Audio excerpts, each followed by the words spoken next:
space in between you, so if you need to scoot back a little bit, definitely feel free. But you're going to want some space in between you for the penguins to waddle through. And here at the zoo, we call any animal poop job security. Because they don't stop pooping, so it keeps us employed cleaning it up. I do have a nice little treat for our penguin friends in the kitchen. I'm going to go grab that, then we'll have our penguin friends come out.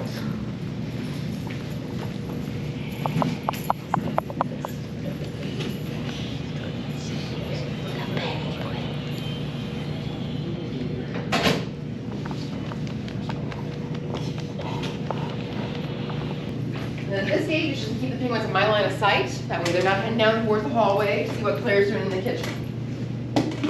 Okay, if you guys are ready, we have our penguin friends come out. Good morning again. They might get excited coming out. They might make some loud calls. Hello, kiddos. I know.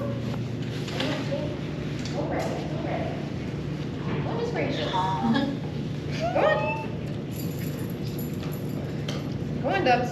Go around. Hot tea. I hear ya. Well, you can come and join, Todd. I know. Get up and stretch. Come on out. So I will do some introductions. So, off and exploring, we have Roxanne and Leia. We have Joe there with the yellow band. This is Trouble and her sister Double. Yes, Double Trouble. And for our pink friends, we have Elmer, Elliot, Ethel, and Todd, who's making his way out. I had a feeling, big boy, you'd come and join us. You just had to make a grand entrance, didn't you? Hi, T, I know. So taking a look at these guys, the kings all look pretty similar. Oh, thanks, Joe. The Gentus all look fairly similar. So do you guys see anything that helps us to tell them apart? Just in a minute, Leia, I'll get you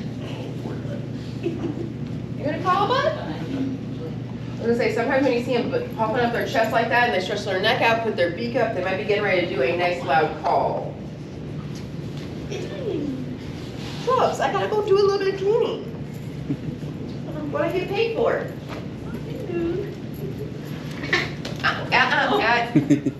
Ladies. Leia, really, you? So all penguins do have their own personal bubble. How close they will let other penguins get to them.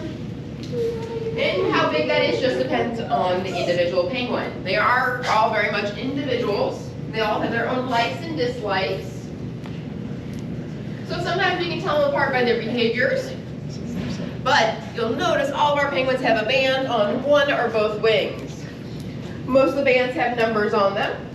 Some of the bands are colors. But those numbers and colors let us know who is who.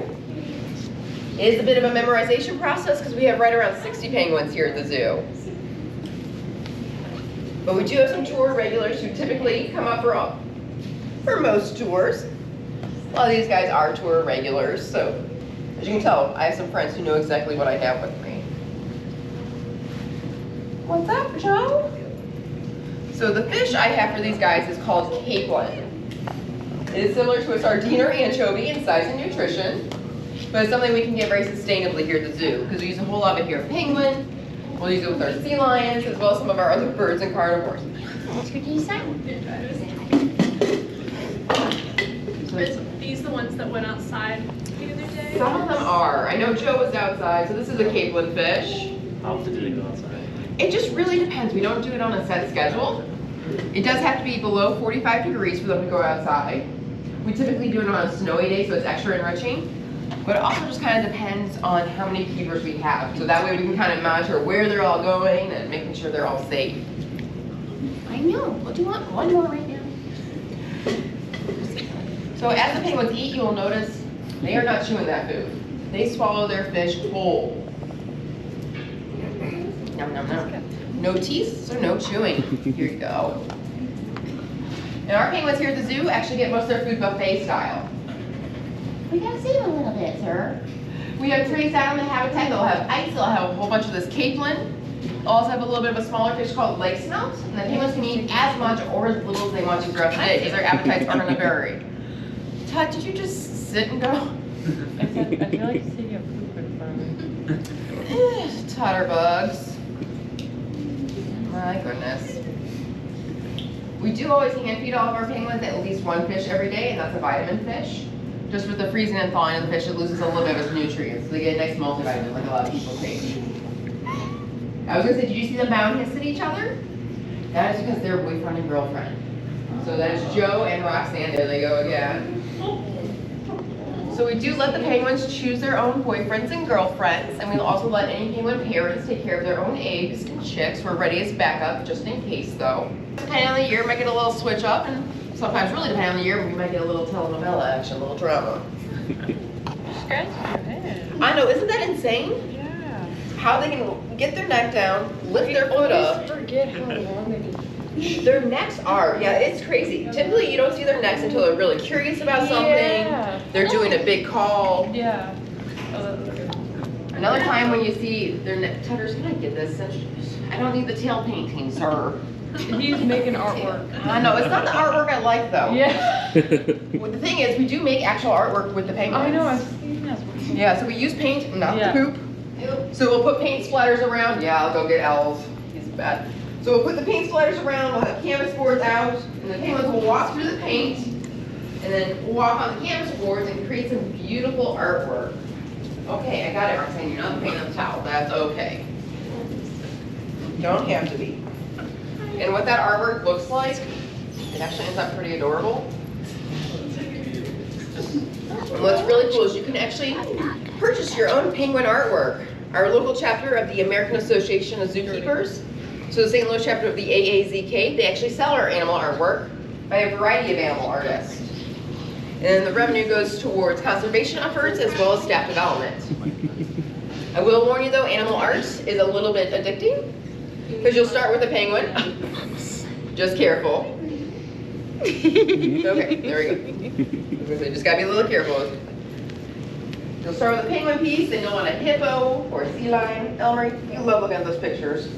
Elmer's a little bit of a goober. He is our youngest king penguin. Sorry, sir, I was in your way. Elmer is 3.5. The average life expectancy of a penguin in professional care in a zoo is going to be around mid to late 20s, possibly early 30s. I know I mentioned that Elmer is our youngest king, and his dad is actually Tud. I was gonna say, he seems more like. He's just it's just his personality, kind of mellow, kind of chill. He's a good boy. Aren't you, Tutterbugs? Nope, we never have nicknames for the penguins, ever. Never spoil any of them. Elmer, you can call like that. Never have favorite penguins. I know you're not supposed to have favorites amongst your kids, but when you have 60 kids, it's kind of hard not to have favorites here and there. But also, you know what? The penguins, they can tell the difference between guests and keepers, and they can tell individual keepers apart. So if they can have favorite keepers, some of them too have favorite keepers, and they will tell you by how they act. I can have some favorite penguins. That is perfectly okay. The white Tutterbug here is being a good example. I always recommend you look at the penguin's feet, just because they are so interesting. They look a lot like dinosaur feet to me. Yeah. It's kind of crazy. You can also see the toenails on their feet, and they use those to walk around the rocky habitat and to climb out the water. You know what, they might find it interesting. Sometimes if they see things dangling, they might find it interesting, but they've been doing pretty good. So they're kind of like toddlers at times. Shiny things, dangling, moving things. I'll say one of my favorite enrichments to do with them is our bubble machine. It's used bubbles throughout the habitat, so it's fun for the guests, but it's also fun for our penguins, especially some of the younger ones. Am I being surrounded, kids? What you doing? We gotta save some of these for the end. Leia, did you want one? I know you don't normally eat. Thanks for the opinion, lady. You don't normally eat capon for me, but I want to try it. Nope. Hey, Elbel. And since we have so many here in the center too. I always recommend looking at the penguin's feathers because yes, they are actually covered in feathers. What is he? Stretching. So penguins can lay down. They'll sleep standing up or sleep laying down. I was gonna say, yeah, he's just kind of chilling in there right now, and that's perfectly okay. I'm sorry, is it in your way, kid? There you go.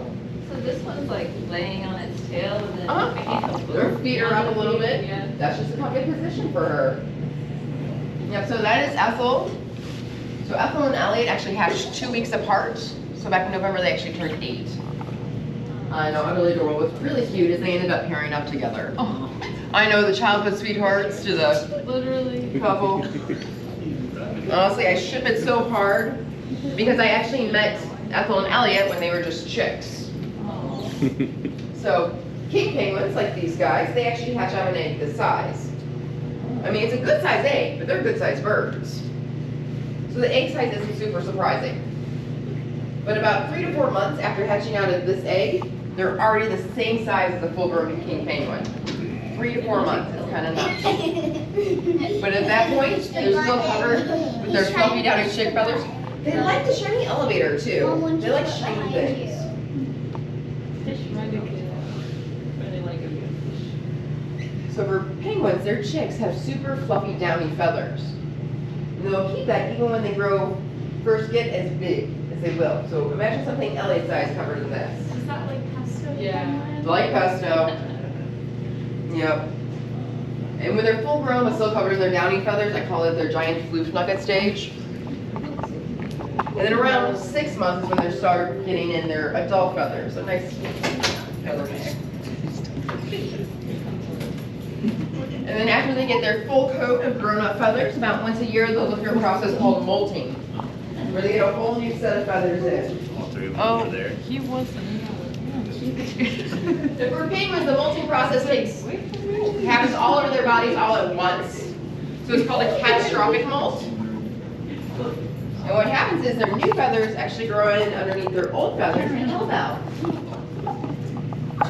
Ladies, come on. So new feathers. Well, when the old feathers are dropping off, they're not always looking as cute. I know, sir. I know. They're still just handsome. Here you go, Ellen. There you go. Good job, bud. I know. So unfortunately, it is almost time for these guys to head back into that nice cold holding room. They can come out for visits to the 65-degree temps, but they can't stay out too horribly long. So now's a chance to grab some last-minute pictures. Look at you, T. Look at you being so good. I told you that's on her. If they want to go somewhere, they will find a way. Whether it's going past you, up over you, just their choice. Hey, Joe. Okay, don't tell the girls. So for penguins, you can't tell males from females just by looking at them. So whenever we have a chick, we actually have to do a blood test. It just takes a couple of drops, but that's how we know if we have a boy or girl. Isn't that right, Joe? I know. We're gonna wait just a minute, because I'm gonna use these to help you guys to the room. So I'm gonna have you guys stay seated for me, and I'm gonna start having them head towards the room. You gonna follow your girl? You're gonna. So Roxanne, Leia, I need you two ladies to head over there for me first. Thank you, Leia, for being right here. Go on, Leia. That's on her. You had your foot there, so. Thank you, Roxanne and Leia. Oh, Ethel. Joe, you following her? No. Leia. Leia. Other side of the door, please, ma'am. Thank you. I went to the door. Keep going, ma'am. It's hard. You're going to be in the way. Everyone's going to be coming right past you. Good job. Good job, Double. Good job. No, you got your fish. So I've been working with some of our more food-motivated birds. They know when I move the bucket over, they get a fish before they head into the room. Yeah. Sometimes I might spoil them with two fish. Well, what do you think? Yeah. They look so So, soft. you know. Their heads look so soft. Their heads look so soft.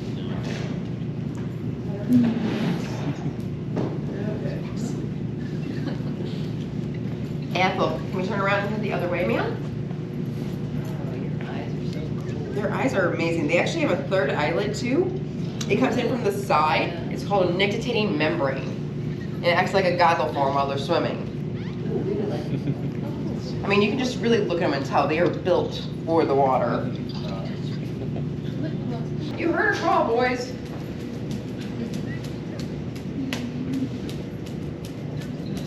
So that call, okay.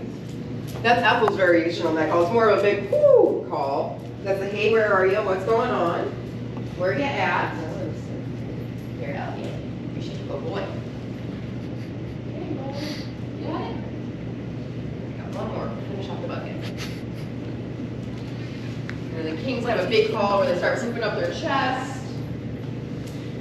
They stretch their necks out nice and long.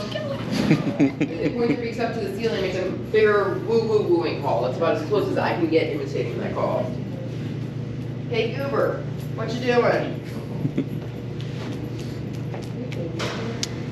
Come on. I know. You got this, sir. Oh, you just wanted to be the good photo op, huh? Did I tell you they know they're the stars of the tour? Yeah.